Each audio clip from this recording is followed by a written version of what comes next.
Good day mga kahabi, good morning po sa inyong lahat. And kape tayo sa umaga kasi nga it's already 6 AM in the morning dito sa aming lugar.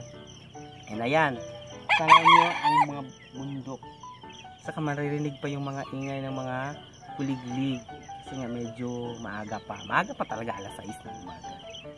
Dito ako ngayon, kakatapos ko lang magpakain ng ating mga native na manok. And meron din kaming 45 days or yung broiler. At the same time, ilalabas din natin yung ating mga fancy chicken mamaya pag medyo mainit na para isa-sunbath natin. Kasi nga, paminsan-minsan lang kasi ako dito umuwi. Every weekend lang. Kaya yun. And meron din tayong mga kalapati dito. Tatlong pirasong kalapati. Ewan ko ba? Meron ding ahas dito sa bahay. Bahay kasing to, yung mga tao mahilig sa hayop. Meron ding rabbit. Sobrang dami. Minsan hindi na nabibigyan ng pansin, but anyway, ginagawa naman natin ng lahat para magpagtuunan sila ng pansin at aruga. And mga kahabi, kaya update ko nga pala kayo sa ating dalawang palabas na kuchinbol, yung ating kakarel at saka isang pulet na palabas ni Coco at saka ni Chin. Sa kasamaang palad, namatay na si Chin kasi nga hindi natin malaman-laman ang kadahilan kung bakit siya namatay, malusog naman. But anyway, yung ating dalawang kuchinbol na yon na pulit sa kakarel, at yung kakarel natin na palabas, gagamitin natin para pamalit sa nanay niya. Paparis natin either sa kanyang ama or kay Dungdung, yung ating nag-iisang naburaot na kuchinbol noon na itlog pa lang. Ngayon, isasalang natin sa show this coming September. Ayan. And maraming salamat sa inyo mga kahabi. And good morning! Kaya stay tuned at mapakita ko sa inyo ano yung itsura ng ating mga dalawang palabas na kuchinbol. Ayan. Hello mga kahabi! Ito na nga pala yung ating dalawang kuchinbol na palabas ni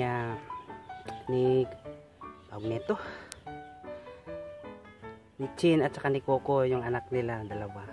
Ito naman si Chiki, ito yung ating pulet, si Chiki, and then dito naman si Cookie.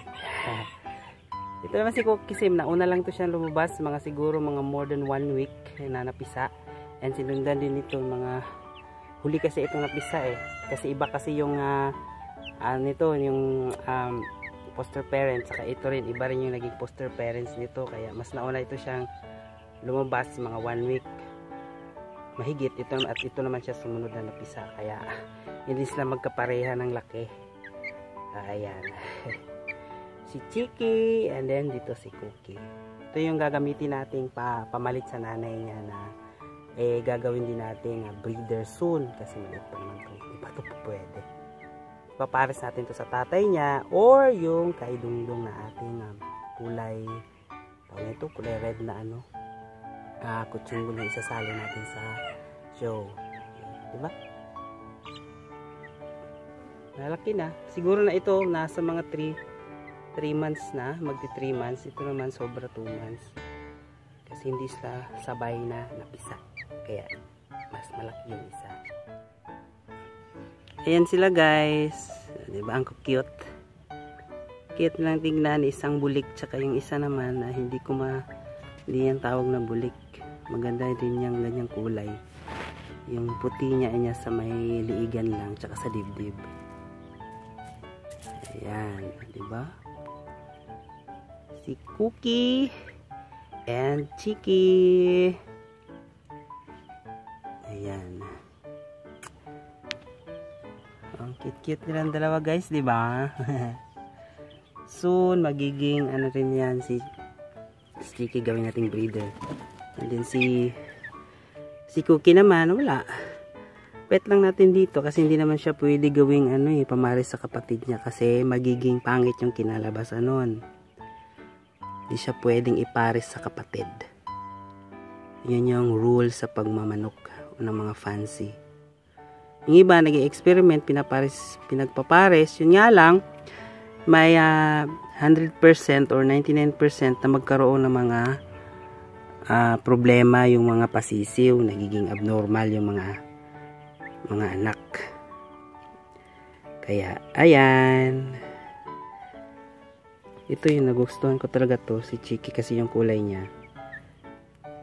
Ayan. Kasi yung nanay niya bulik din eh, kakulay ni Cookie, ganyan din kulay ng nanay nila. Ayan mga kahabi,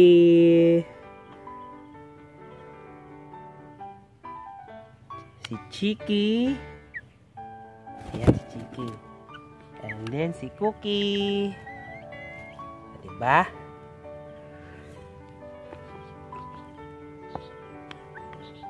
Sila yung mga bagong sisiw dito sa ating mini coop, kasi nga now wala na akong mga pasisiw sa mga tsabo kasi nga nangingitlog, kinakain. So hopefully soon sana magkaroon na tayo ulit para dumami, kasi nga unti-unti nang nauubos sila. Ayan.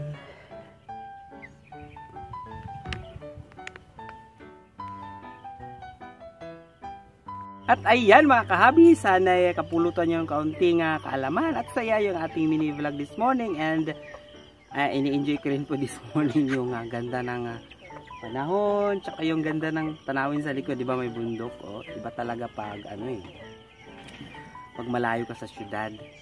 Dito maramdaman mo yung feeling na katahimikan, peace of mind, tsaka yung sariwang hangin na malamig-lamig, oh, di ba? And yung feeling na kasiyahan pag andyan yan, pagkain ng manok sa umaga, o diba? And maraming salamat po sa inyong lahat mga kahabi sa patuloy niyong pagsuporta sa ating mini vlog. Sana po huwag kayong magsawa. And I'm not aiming naman na maging tayo, but I want to share lang naman yung mga ginagawa ko. Actually magti 3 years na ako nag-vlog, pero hindi pa ako na pero it's okay mga kahabi. Hindi naman tayo nag-i-aim na maano talaga agad. Waiting lang tayo hanggang sa maging tawag na ito yung sa YouTube natin. But anyway, maraming salamat sa inyong lahat. And lagi nating tatandaan mga kahabi na walang magiging isang kaig o isang tuka. Kung ikaw ay matyaga, always po may nilaga. Maraming salamat sa inyong lahat. Hanggang sa muli. Kape! Salamat!